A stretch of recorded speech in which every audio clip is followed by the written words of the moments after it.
Vous souhaitez entrer dans n'importe quelle pièce et inspirer immédiatement le respect, être écouté et cesser de voir des personnes moins qualifiées, être promues à votre place. Eh bien, vous avez cliqué sur la bonne vidéo. Dans un monde où la première impression se fait en quelques millisecondes et où la présence peut faire la différence entre une carrière et une carrière, c'est le moment idéal pour maîtriser ce que je vais vous montrer. J'ai étudié les neurosciences et la psychologie qui distinguent les leaders naturels des autres. À la fin de cette vidéo, je vous montrerai comment activer les mêmes schémas cérébraux qu'eux, sans arrogance, sans faux semblant et sans attendre la permission. Je vous donnerai également une méthode étape par étape que vous pouvez utiliser dès aujourd'hui. Alors, restez connectés. Maintenant, définissons ce que signifie réellement la confiance stratégique et pourquoi elle est importante. La plupart des gens pensent que la confiance se résume à se sentir bien intérieurement et à espérer que cela se voit. Mais n'est-ce pas là simplement de la pensée positive? Pas tout à fait. La véritable confiance consiste à comprendre que notre cerveau ne fait pas la différence entre la confiance stratégique et la confiance authentique. Elles activent les mêmes circuits neuronaux. Je ne vais pas vous mentir, la plupart des gens ont tout faux. La société nous dit qu'il faut d'abord gagner en confiance par les réussites pour être fier de soi. Mais cela crée un piège. On attend constamment la permission d'assumer son pouvoir, tandis que d'autres, qui comprennent la présentation stratégique de soi, saisissent les opportunités pour lesquelles on est réellement qualifié. Et si je vous disais que la confiance en soi ne consiste pas à se convaincre d'être le meilleur, mais à entraîner son cerveau à reconnaître ses capacités existantes? Vous souvenez-vous de l'époque où, enfant, vous jouiez à faire semblant et deveniez le personnage? Ce n'était pas du faux. C'était la capacité naturelle de votre cerveau à incarner le potentiel. Il est temps d'arrêter de se contenter du minimum lorsque vous avez accès à des outils qui peuvent accélérer votre carrière et accroître votre influence. Tout d'abord, laissez-moi vous montrer la science fascinante qui explique pourquoi cela fonctionne réellement. C'est là que la plupart des gens se trompent complètement. Ils pensent qu'il faut d'abord gagner en confiance, puis le succès suivra. Comme s'il fallait accumuler suffisamment de victoires avant d'avoir confiance en soi. Mais le plus fou, c'est que votre cerveau est incapable de faire la différence entre la confiance réelle et celle que vous projetez. Pensez-y. Vous connaissez ce sentiment d'entrer dans une pièce et de vous sentir comme chez vous. Des scientifiques ont découvert une chose incroyable en étudiant ce qui se passe dans votre cerveau à ce moment-là.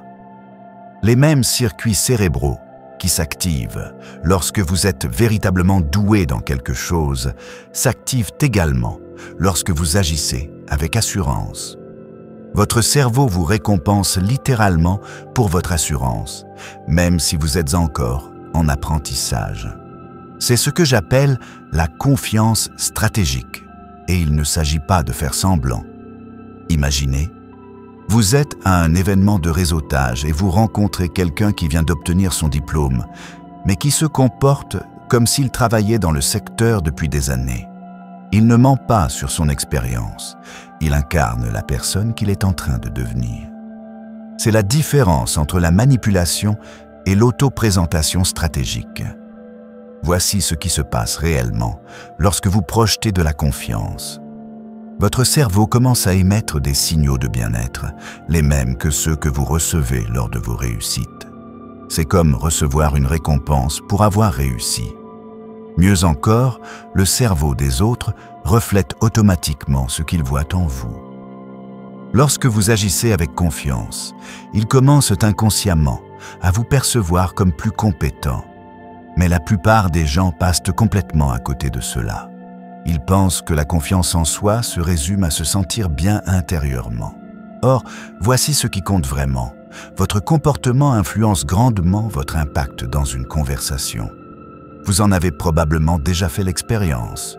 Vous aviez peut-être toutes les bonnes réponses lors d'une réunion, mais la personne qui a été entendue était celle qui parlait avec assurance et établissait un contact visuel. Voici ce qui va vous époustoufler. La confiance en soi est en réalité le meilleur indicateur de réussite professionnelle.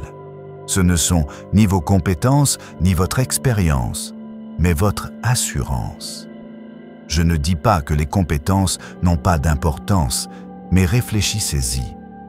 Combien de fois avez-vous vu quelqu'un de moins qualifié que vous obtenir une promotion? Il n'avait pas de meilleures idées, mais une meilleure présence. Parlons maintenant des premières impressions, car c'est là que ça devient vraiment intéressant. Votre cerveau juge les gens à l'improviste en quelques millisecondes. Et une fois cette première impression formée, il est presque impossible de la changer.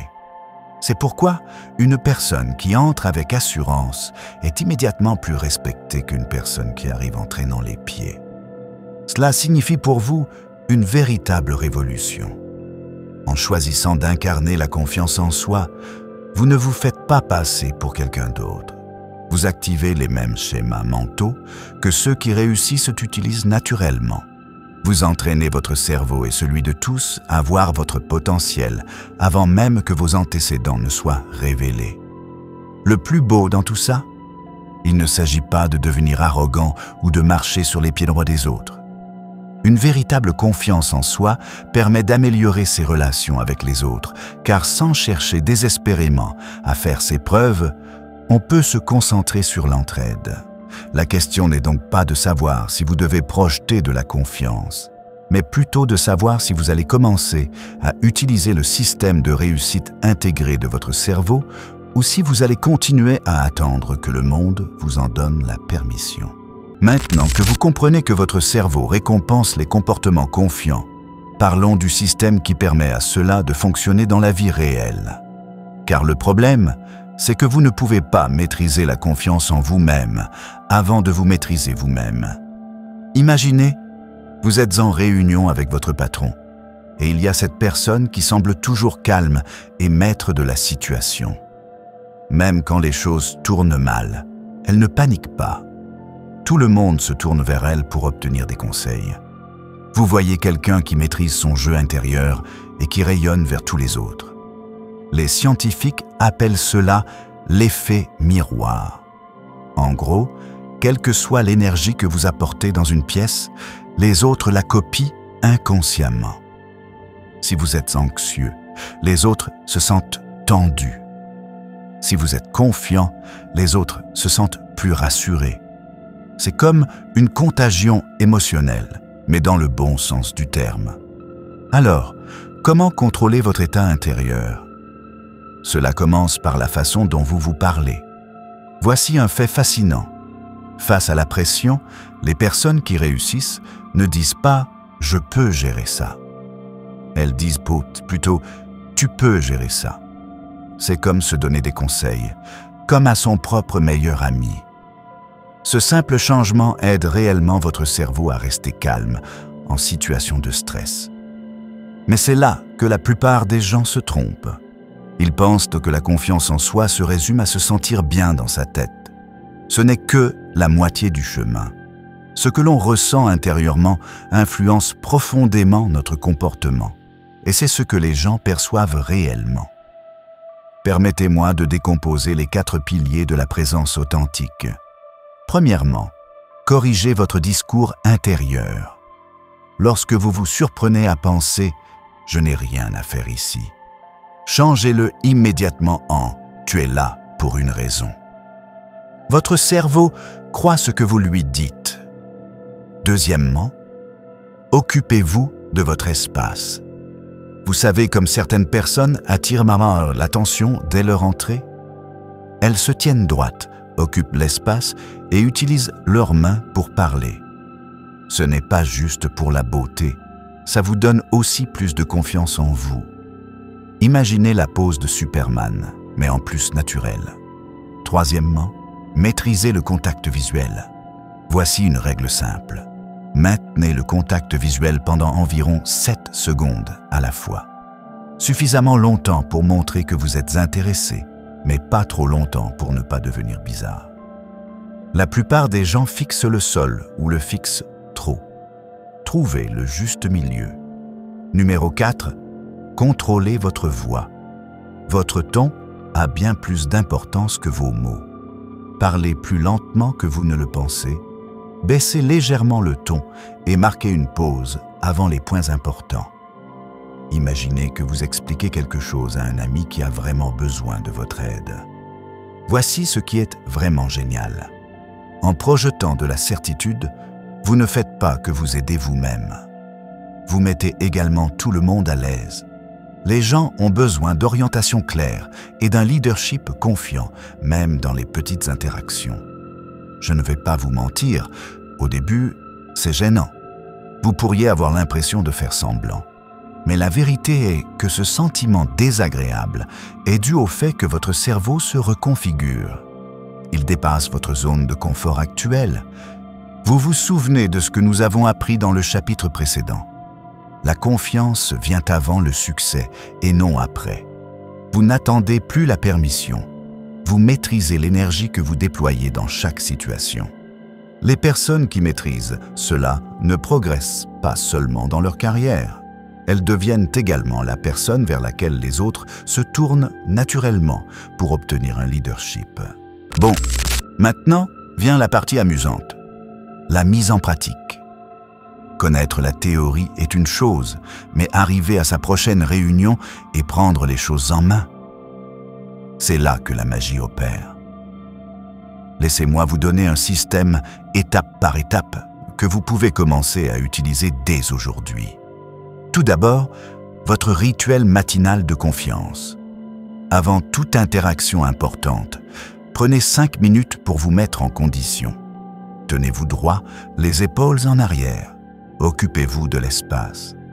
Respirez profondément et rappelez-vous, votre place est ici. Ce n'est pas seulement de la pensée positive, vous activez littéralement les circuits de confiance de votre cerveau. Deuxièmement, l'entrée stratégique. La plupart des gens oublient ceci. Vous attirez l'attention dès que vous franchissez la porte. Entrez comme si vous étiez chez vous, mais de manière amicale. Établissez un contact visuel, souriez sincèrement et avancez avec détermination. Les gens décident si vous méritez d'être écoutés avant même que vous ne parliez. Troisièmement, l'autorité conversationnelle. Lorsque vous parlez, parlez plus lentement que ce qui vous semble naturel. Marquez une pause avant d'aborder des points importants. Utilisez ce que j'appelle le langage de la certitude.